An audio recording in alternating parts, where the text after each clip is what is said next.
بسم اللہ الرحمن الرحیم۔ جناب رسول اللہ صلی اللہ علیہ وسلم کے صحابہ کرام کی دین اسلام کی نشر و اشاعت کے لیے جو قربانیاں ہیں،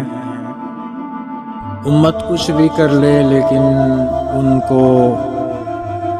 بھلانا کبھی بھی کسی زمانے کے اندر امت کے لیے ممکن نہیں ہوگا، کیونکہ صحابہ کرام کی وہ مقدس ہستیاں تھیں جن کو اللہ جل جلالہ نے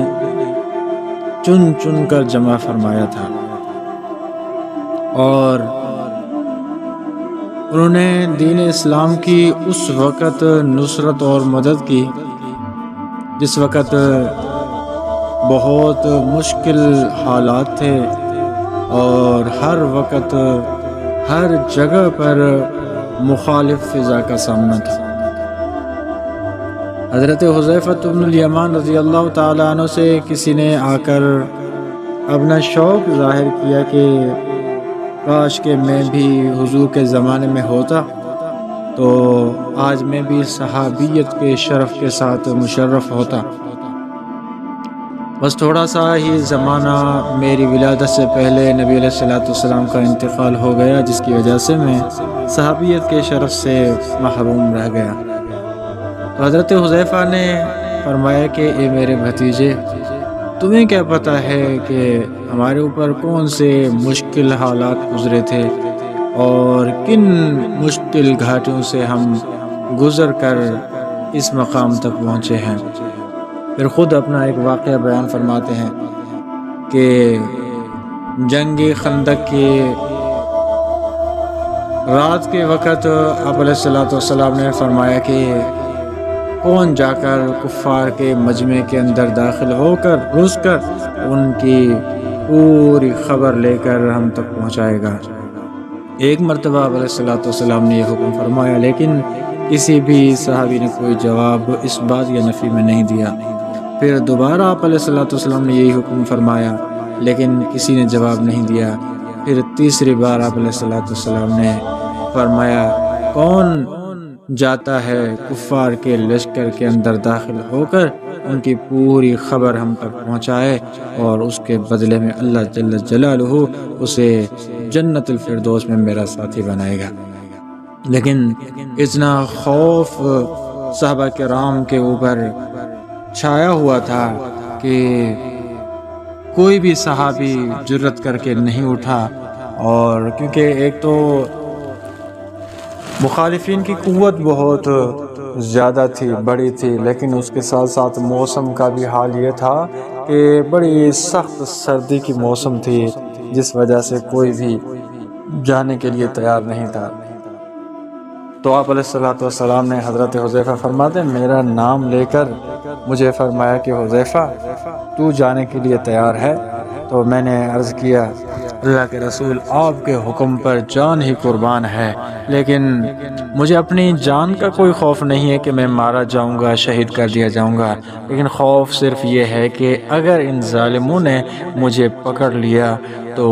قید کر لیا تو پھر یہ معاملہ میرے لیے بہت مشکل ہوگا۔ حضور نے فرمایا کہ یہ میں گارنٹی لیتا ہوں کہ تمہیں قید نہیں کر سکیں گے۔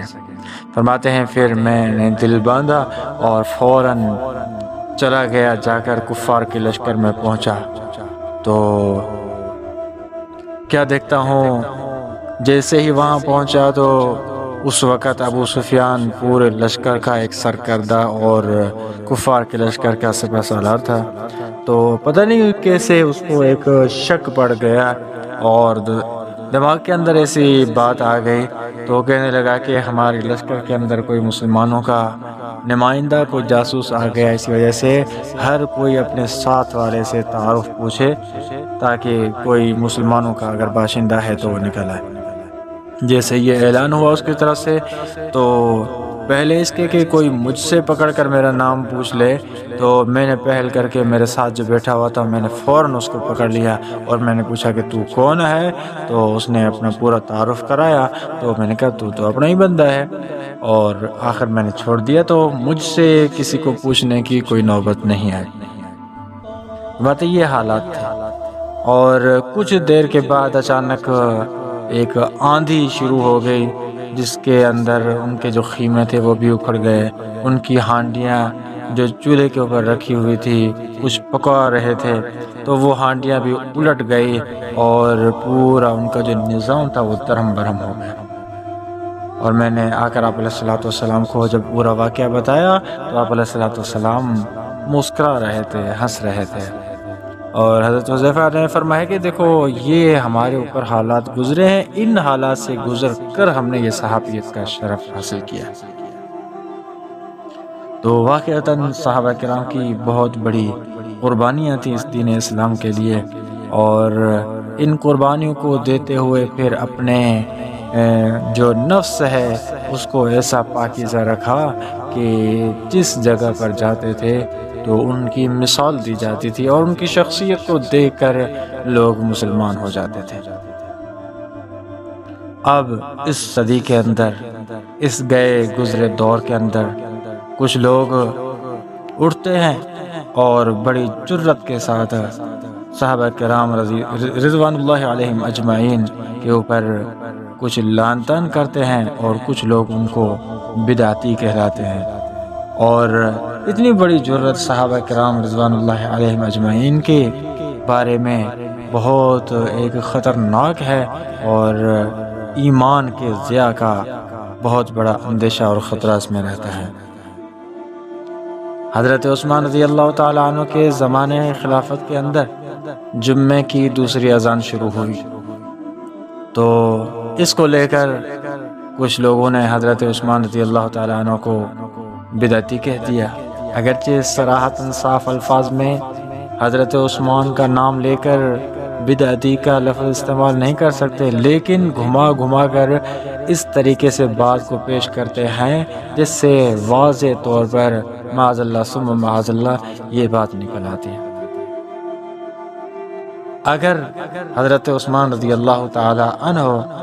نے دوسری اذان کی شروعات کی ہے تو اس کے لیے معلوم ہونا چاہیے کہ جس طرح ہمارے لیے قرآن مجید حجت اور دلیل ہے، دلیل شرعی ہے، رسول اللہ صلی اللہ علیہ وسلم کی احادیث حجت اور دلیل شرعی ہے، تو اسی طرح صحابہ کرام رضوان اللہ علیہم اجمعین کا اجماع اور اتفاق یہ بھی ہمارے لیے دلیل اور حجت شرعی ہے۔ جس طرح ان کے اوپر عمل کرنا لازم ہے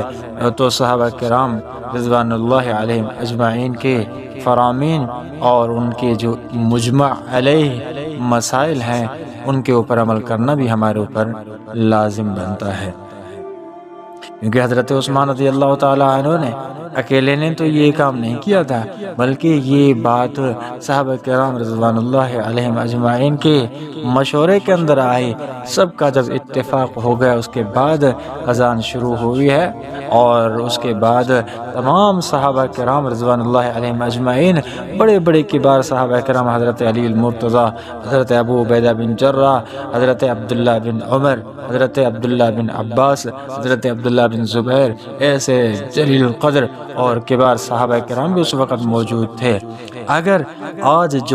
کل کے لوگوں کو بات سمجھ میں آ رہی ہے کہ یہ صحیح نہیں ہے، کیا اتنے کبار بڑے بڑے صحابہ کرام موجود تھے، کیا ان کے علم میں یہ بات نہیں تھی؟ ان کو معلوم نہ ہو سکا کہ یہ صحیح ہو رہا ہے یا غلط ہو رہا ہے؟ ان تمام صحابہ کرام کے اتفاق کے بعد جو چیز شروع ہوئی ہے، آج کل کے زمانے کے اندر لوگوں نے اس کو بھی برا بھلا کہنا اور بدعت کہنا شروع کر دیا۔ چلو ٹھیک ہے، بالفرض تمہاری بات مان بھی لی جائے اور کہہ دیا جائے کہ تم نے ٹھیک کہا، تو پھر یہ تو بتائیں کہ تشیید مساجد اور توسیع مساجد کا حکم کس نے دیا تھا اور کس دور سے ان کی شروعات ہوئی تھی؟ جناب رسول اللہ صلی اللہ علیہ وسلم کے دور کے اندر مسجدیں ہوتی تھی تو کس طرح کی بنی ہوئی ہوتی تھی؟ کھجور کے جو شاخیں ہوتی تھی ان شاخوں کو کھڑا کر کے اوپر ہلکی سی کوئی چھت ڈال دیتے تھے۔ صحابہ کرام فرماتے ہیں جب بارش آتی تھی تو وہ بارش سیدھی مسجد کے اندر یعنی چھت کے اندر اتنی طاقت نہیں تھی کہ اس بارش کو پکڑ سکے اور اس پانی کو اندر آنے سے روک سکے، بلکہ وہ سارا پانی مسجد کے اندر آ کر گرتا تھا، اور صحابہ فرماتے ہیں ہم جو سجدہ کرتے تھے وہ ہمارا سجدہ کیچڑ میں ہو جاتا تھا۔ تو اس طرح کی سادے انداز میں، سادے نمونے کے اندر بنی ہوئی مسجدیں تھیں، لیکن حضرت عثمان رضی اللہ تعالیٰ عنہ کے دور خلافت میں حضرت عثمان نے مسجدوں کو مضبوط بنانے اور کشادہ مسجدیں بنانے کی سنت یہ جاری فرمائی تھی۔ اب ظاہر بات ہے جس طرح جمعے کی اذان کو ہم عبادت سمجھتے ہیں، کار خیر اور ثواب سمجھتے ہیں، تو اسی طرح مسجد کا بنانا بھی ہم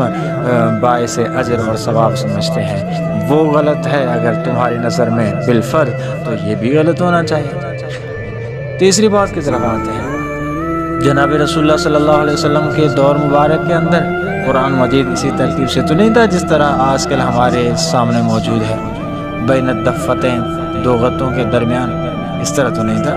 بلکہ آپ علیہ الصلوۃ والسلام کے زمانے کے اندر غربت کا زمانہ تھا، تو کسی صحابی کے پاس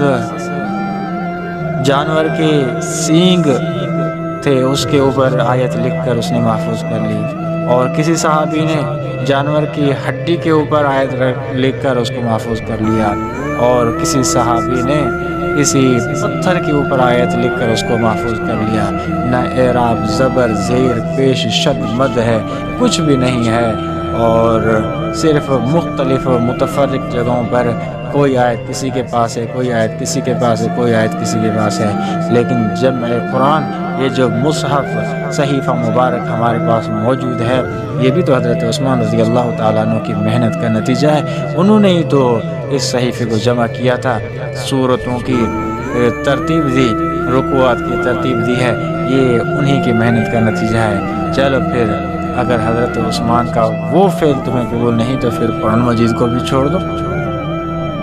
جاؤ جا کر صحابہ کرام کے زمانے کے اندر لکھی ہوئی جو مختلف جگہوں پر جو آیتیں تھیں اس کو محفوظ کرو، اور اس کے بعد اس کے اوپر تم جو ہے تلاوت کرنا شروع کر دو۔ بہرحال اللہ جل جلالہ ہمیں صحیح سمجھ عطا فرمائے کہ جب ایک خود بھی علم نہ ہو اور